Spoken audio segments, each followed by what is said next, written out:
Fueled by Death Guest. And then speaking on music, let's go to music. Speaking of musicians, can we introduce ourselves first? Sure, we can introduce ourselves. I'm Beans on Toast. Actually, he's Beans. I'm Toast. I'm Coffee. There we go. Yay! No. Sorted. Sorted. No. Jeff. Jay. Yes. Nice to meet you, Jeff. Dustin, officially. Dustin and That's Jeff it. and Jay. And Jay. And Hey. we're here and we're talking.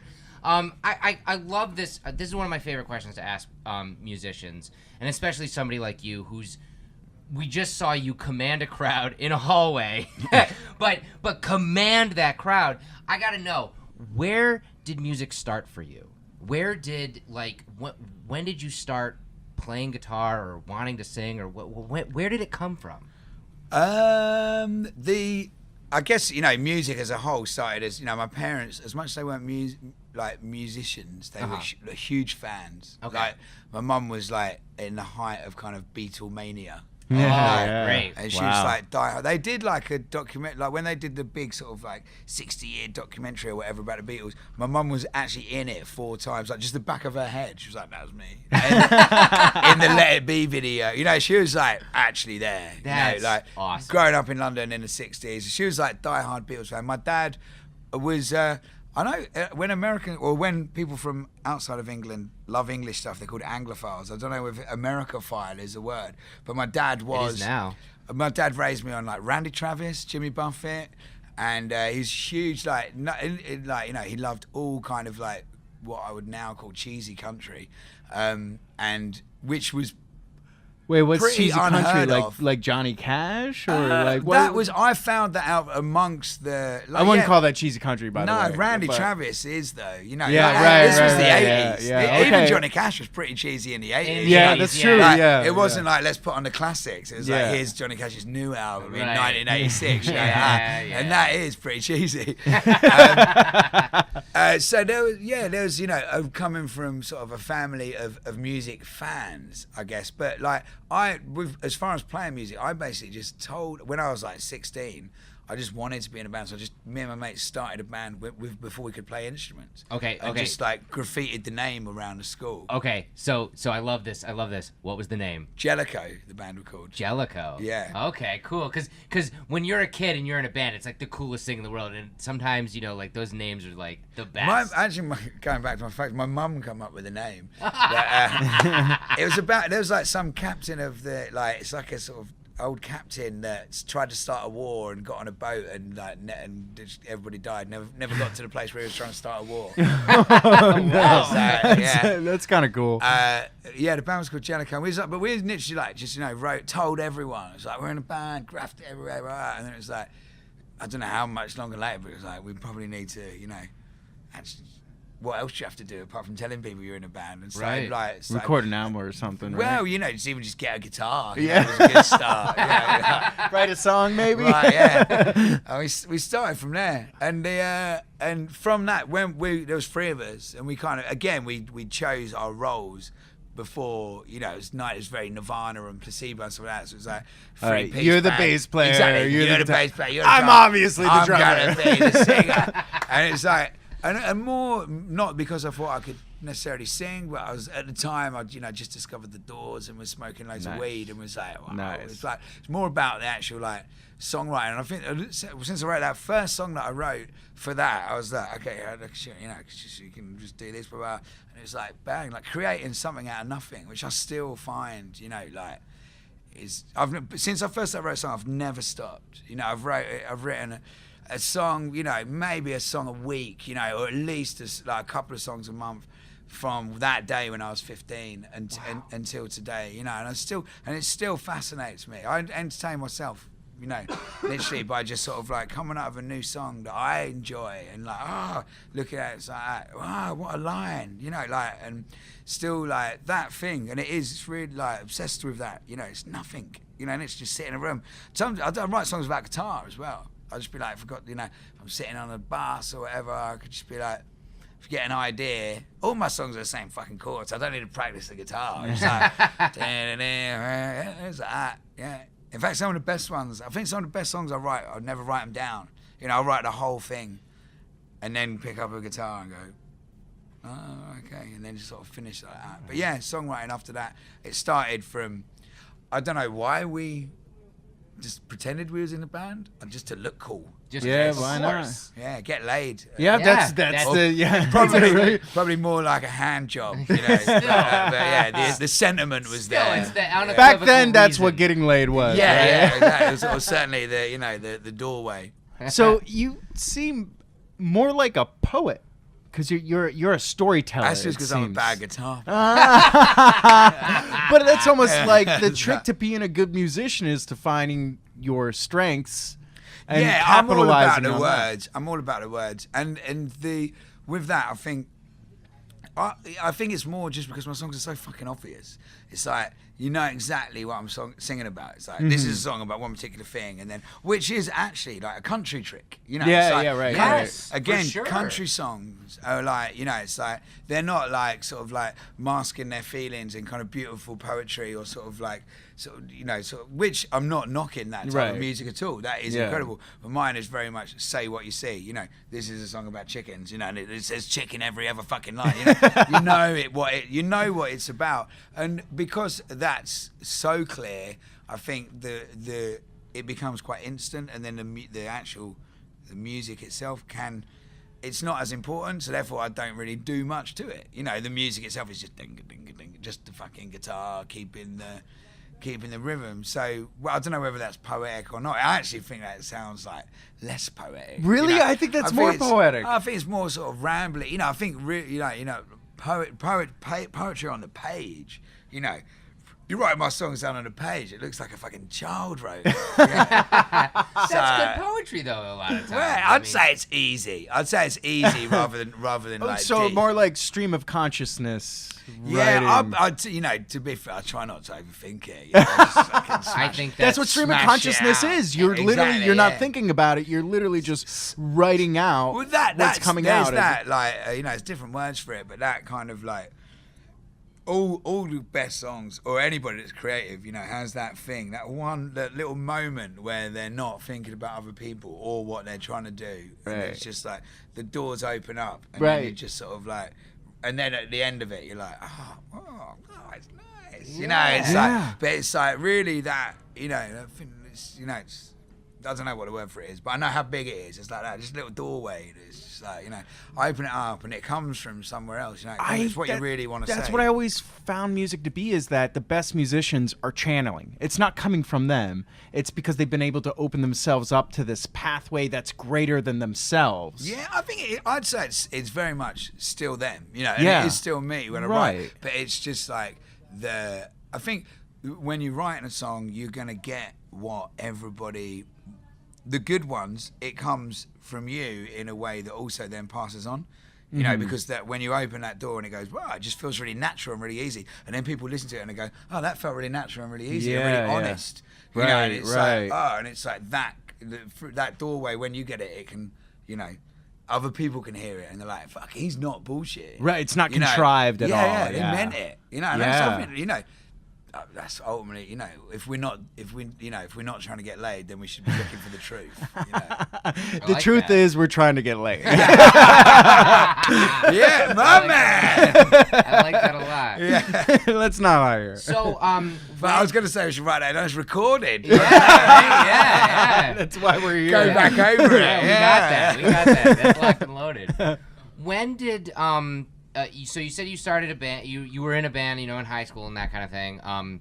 When did this iteration, when did Beans on Toast start? Jellicoe, and Jellicoe did well. Yeah. You know, I actually used to sing, in my little grunge band, I used to sing in a high-pitched American accent, which is weird. Excellent. Can you show us an American accent? Must produce the brightest glow. Learn what the... But weirdly, like, considering we were so shit, we actually did quite well. And I think that was more my fucking, like, drive than the songs. I was like, you know, we were young and we were fucking hungry. And I was just like... And we was all working in factories at the time in Essex, which is, like, the kind of New Jersey of England. Okay, like, just yeah. outside of... Manufacturing all over the place. we factories all were over just the place. outside of London, where they're just Okay. outside of New York, you know. Yeah. And so it's like, Yep.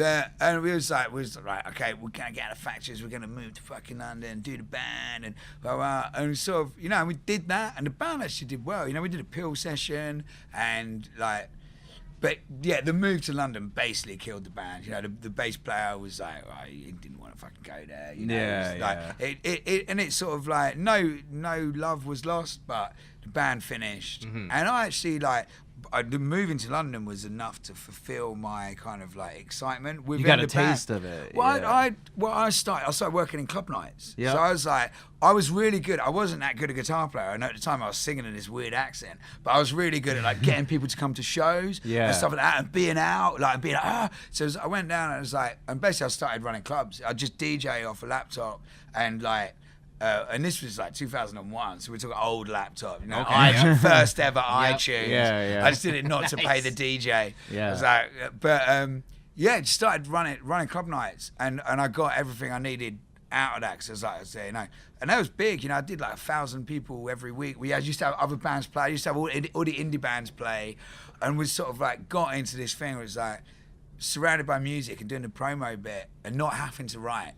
Still writing, but not really writing for any purpose. And from that, I was like, you know, I was writing amongst all the, you know, I was living above a pub at a venue. We had the parties on there, and it was all just easy. And it was like my songwriting became so kind of like lackluster almost. It was like I'd just get up in between the bands, and it was like writing songs like I didn't give a toss. You know, Do you think that because was? I had other shit going on. Right. You know, it was like, that good for your music? it was or? amazing, yeah. Yeah. That's where I created what I did. You know, it's like it's weird to literally to play music like you couldn't care less. Yeah. Like, and it's like, and as soon as I started, I guess I sort of thought maybe I'll start a band. I had these songs, now it's like I just gonna play them here and there. But it's like, and also I was going to a lot of festivals at the time, just you know, just like jumping fences and stuff. I did like, and I just. At Glastonbury, like I had about 6 songs, and I was like, I'm gonna start a band. I had the name. I was like, I'm gonna start a band. But it was all just like, really, it was like I didn't need anything. Right. I didn't need anything from it. I had it so down with the fucking, you know, at the time I'd given up DJing. I was like, just was like throwing a party. Mm-hmm. And the thing about throwing parties is, if you organise them well, you don't have to do anything else. On the night, Yeah. on It the is true. night, you can just walk around high-fiving everyone. Yeah. I did this. Yeah. I did this. Yeah. How long ago was this? This was that was like Frog, which was the club night. Was like 2003 Okay. till like for 3 years, I guess it runs. It's crazy that that's fucking 15 years ago. Yeah, right. Yeah. That's nuts, man. It still feels like yesterday. Yeah. It's Definitely crazy. doesn't feel like yes. So, can you describe in summation your journey from 2003 until 2018 when you're on this fucking crazy cruise, or even flash I back can. to a few years to like when you started on this cruise? That was that going on, and I had this kind of like, okay, I can like now write music without a care, and I did it at Glastonbury, and I was like, I had the songs, I was gonna start a band. And it was like a sort of open micy type thing at a festival, quite relaxed. And I was like, oh, I'll get up. I got some tunes. I'll get up.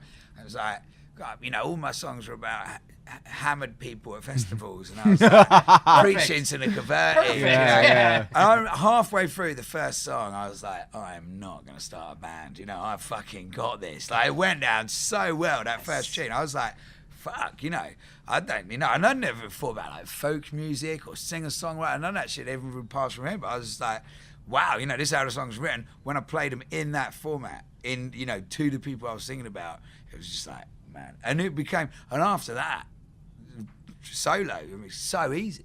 You know, I've been working with bands. I know the shit they got to carry, you know, people they got to pay, all that shit. It's Artists are so fickle, too. It's like, if you know, once from knowing the industry from that side and being like, well, I just won't do that. You know, I just like, still to this day, I don't have to fucking, you know, I get my rule of thumb. I'll turn up half hour before doors, you know, I'll just plug in. Yeah. Do a quick little sound check, you know, I don't carry You're anything. good. I want to see the town. I Yeah. want to sit in an empty That's fucking awesome. venue for 4 hours. Right. Yeah, waiting for the drummer to I've had phone in enough all of his that. shit. That sounds Yeah. good, So man. yeah. And also, you know, there's, you know, the early joke was like, you don't have to share your beer with anyone. You know, now the reality is you don't have to share your fee with anyone. Right. You know, Right, so, yeah. and I, you know, I'm going off on a bit of a tangent. No, please do. But you know, it's like, I don't know how, if there was 4 of us to start with, there's no way this could be here as a band. You know, it's Right. like just 'cause it's like just purely financially. It's like, you know, Yeah. you can't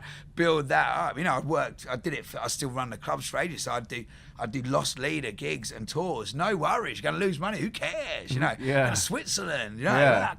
let's just go. But anyway, you lose money on it. But when you do make it, you don't have to share it. That's true. Well, what was the thing? To bring it to now? Yeah. So from that, that was going on. Like I said, I was living above a venue in Holloway Road called Nambucca. Yeah. It was like a pub. 11 of us lived there. A venue downstairs, and it wasn't like a squat, but it might as well have been. No one had seen the owner for like 2 years. Typical artist household. I'm assuming it was like- all yeah, like exactly. artists It's one and of- musicians. One of them Yeah. spots, Yeah. exactly. And from that, Jeff and I are very familiar with Right. those spots. Oh yeah, lived in one for a very long time. Yeah. and it's like, I guess like that was where I started doing the Beans and Toast stuff and kind of wrote the first album there. And Frank Turner used to drink there, basically. Oh shit. And so from the gigs there, he used to come and play there. They used to come and play Neil Young covers when he was in Million Dead. You know, on the sly, he'd come and do his little Neil Young covers, and then it was, you know, and then he'd fucking started saying, "Oh, I've got some other tunes," and it was just like bang. And his first tour, you know, he took me on the first tour, and it was like, okay, saw a little bit about, and then it was like Beans on Toast kind of turned into a thing, and yeah, and from then it was. My general rule of thumb is don't ask. Yeah. For gigs, you know, I've found a few Interesting. times I'd be like, try and force my way into a gig, and it'd never be a good gig, you know. Ah, It's like, interesting. it's like if you, you know, just do what you're gonna do. One gig would always lead to another. Again, it goes back to me Yeah. not really needing anything from Yeah. it, and being like the music's careless, and also the kind of overall attitude was careless, and I didn't need, like I said, didn't need much cash from it, or so it's like quite a sort of like. I don't know. I guess almost like an odd setup, you know. 'Cause Yeah. people are always knocking on the door for gigs and whatnot, but I'd just play and like I'd just be like walking out the door and so I'd go, "Mate, do you want to come and play this other place like next week?" Like, if Yeah. you want, Fuck it, why not? Yeah, and just sort of followed the sort of natural lead of that until it turned into it's like, you know, then I'm actually gigging more than I'm not, and it's sort of Yeah. like, That's and then awesome. tours, and I fell in love with touring as well. Like I think before I first started touring, I'd just in England, you know, I think I'd never been like up north, never been to like any major cities. Which now, you know, I see people and they're like, "Oh, I've never been to Exeter," and you're like, "What are you doing?" You know, and it's like, you know, just because it's fucking seen so Yeah. much, it's like really fell in love with that, moving about, and yeah, you know, it's like. It's the best job I've ever had. I mean, even the clubs were good, you know, doing Yeah. fucking coke and high-fiving everybody. Yeah. Right, Yeah, right. Yeah, That doesn't and suck. this one, people clap at you. Yeah. Like, they literally cheer. And you're Yeah. it's That's like- great. So how did you get on to the boat? How did you get on to again this? through Frank. So Yeah. it was we did the Frank was doing it. Started from Wembley gig. So because I did the early tours of Frank, and he was like, that was weird. Like, and he was always like, I got you. You know, you're Yeah. there from That's day awesome. one. I've got That's you. awesome. Yeah. And he was like, and then he did this Wembley show, which is like a big kind of arena in the UK. And it was like, when he did it, he was like, it was like a big move for him because it was like, oh, we're doing arenas. And it was Yeah. like, but he was like, it's like, but everyone's coming together and he was like, you're doing the opening slots. It's like, cool. And I was like, without blowing my own trumpet too much, I fucking nailed it. Yes. 20-minute slot. Like, when I had a song specially planned for the night, crowd surfed off of the stage Off to of the Wembley. back In of Wembley. in Wembley. That's Well, amazing. and the DJ played Mr. Big Stuff while I'm doing it. So Shut it's like, up. who do you think you are, Mr. Big Stuff? And I just like went out, and it just like everything in Wembley just went amazing. And he was, and Frank was just like, mate, I can't, like, we're doing an arena tour and you got to do it on that one. I basically just got the gig for the whole tour. And on that tour, Flogging Molly were main support.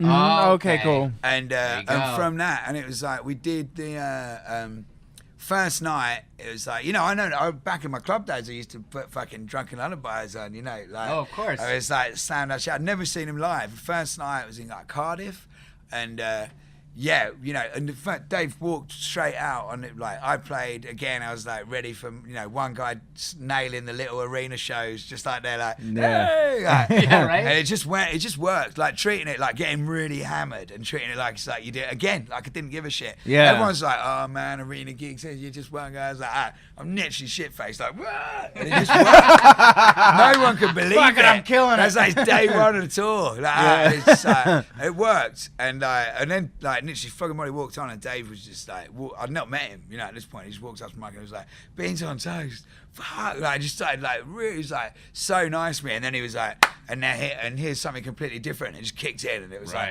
Flogging Molly show, and then that night, you know, it was just like met them all, and you know, friendships happen quite quickly on tour. So over the course of the tour, 3 days in, you know, and they are, you know, the reason they do things like this, they're such a beautiful band with that, like, simplest way to describe it is their dressing room door is wide open. Yeah. Like, wide, like pinned back, wide open. That's and awesome. like, every time, you know, Very every friendly night, characters. very friendly. It's Every crazy. night, you know, you couldn't walk past without being like, come on, you know, like, Yeah.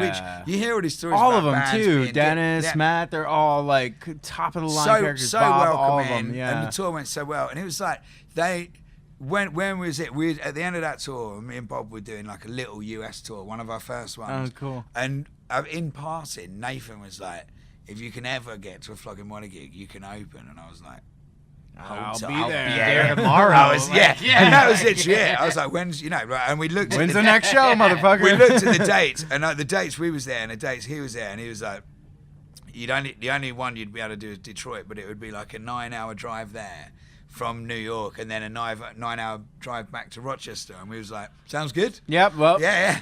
Sign me up, Where motherfucker. is that? And, it's Done. like, and basically that's what we did, and it was like, did like, and got there, did the fucking Fillmore in Detroit, which is kind of hometown for Dave and Bridget as well, and we was just like, and after that there was like, there's, you know, do you want to do another one? They sorted out, so we did like a one in New Orleans with him as well, and then it was that, and then after New Orleans thing, Nathan was like, we're sort of putting this cruise thing together, like we're going to do like a festival on a boat of all these bands, and like, What'd you think when they should- first brought that up? Well, he was like, you should come. I was like, fucking Fucking right, okay. I should. You're like, fuck it, sign me Right, up. yeah, exactly. Like, where do I sign? I was like, still thinking, and I was like, you know, this was at the end of quite a long tour as well in fucking New Orleans. So it's like, it was said, and then it was just sort of like vanished off in the voodoo of the night. Right. And it was like, and then the lineup was announced for the first year.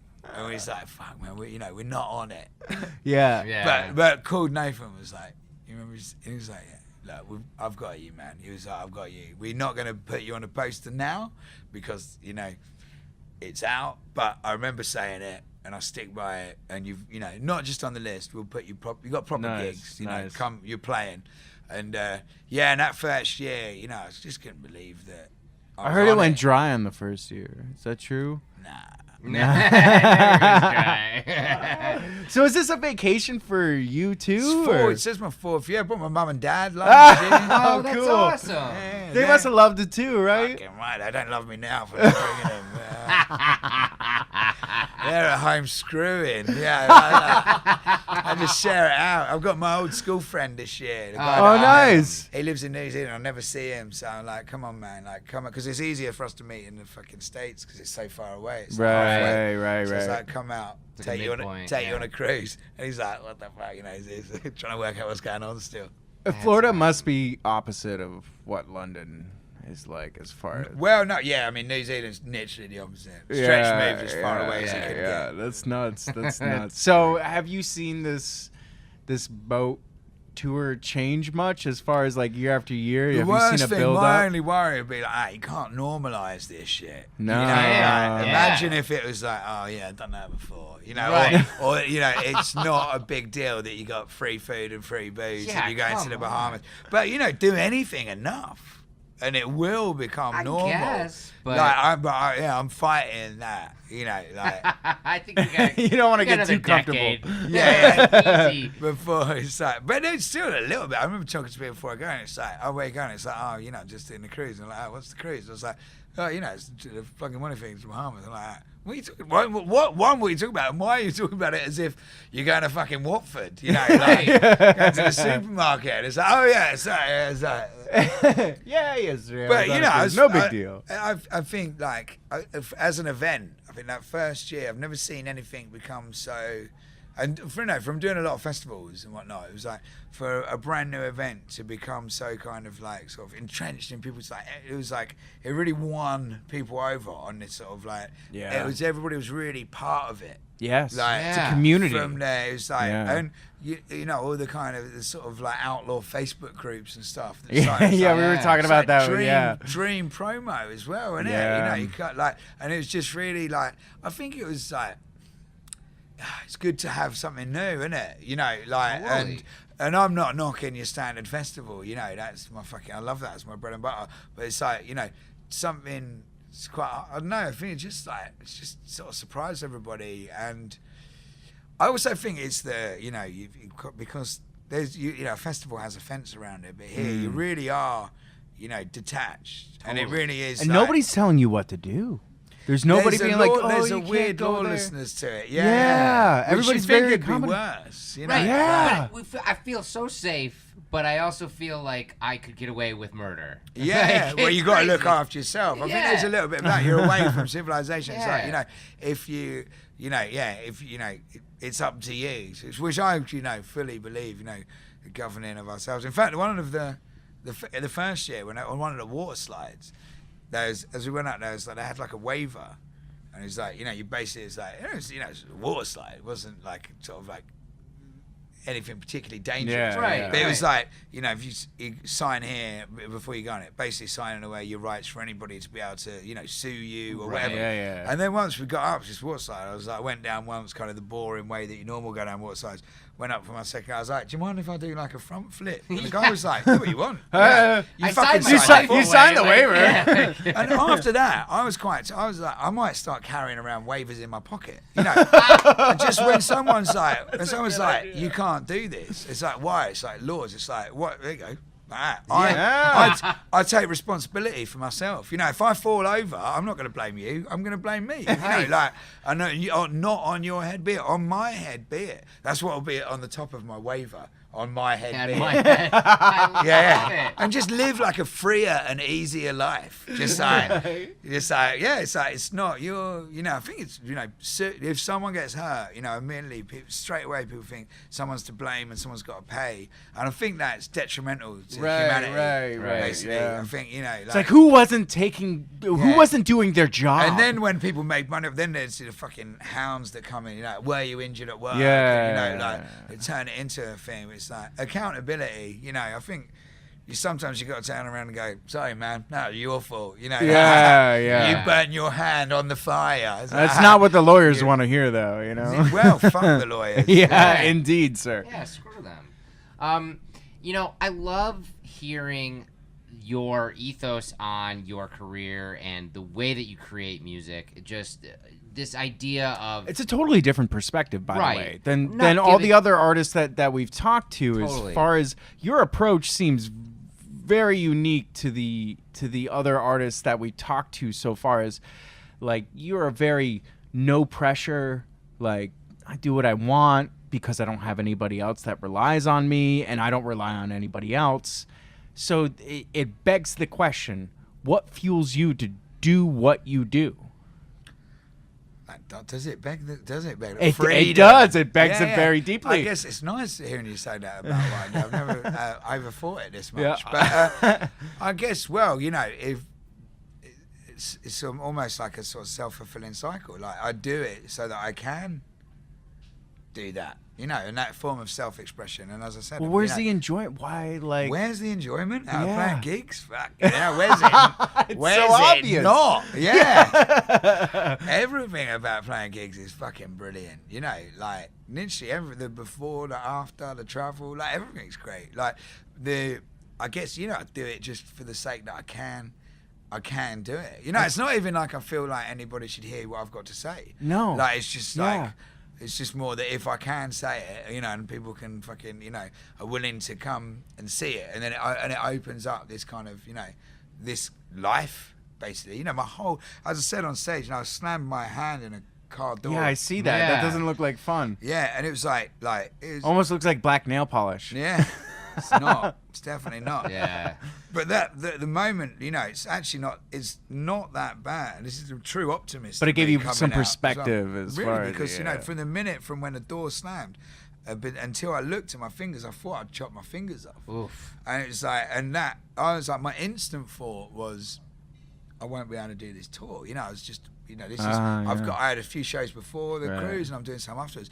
And between it coming up, I was like, I might not be able to do the tour. And then it was like, actually, I might not ever be able to play again. Oh You know, goodness. like, and Yeah, then you it watch was your like, fingers, yeah. yeah. So, and then I looked, and it was like that. The nails hadn't smashed, and you know, they wasn't bleeding, and they were still on. So I was like, I think they're all right. And then I went white, and it was like got fucking all shaky.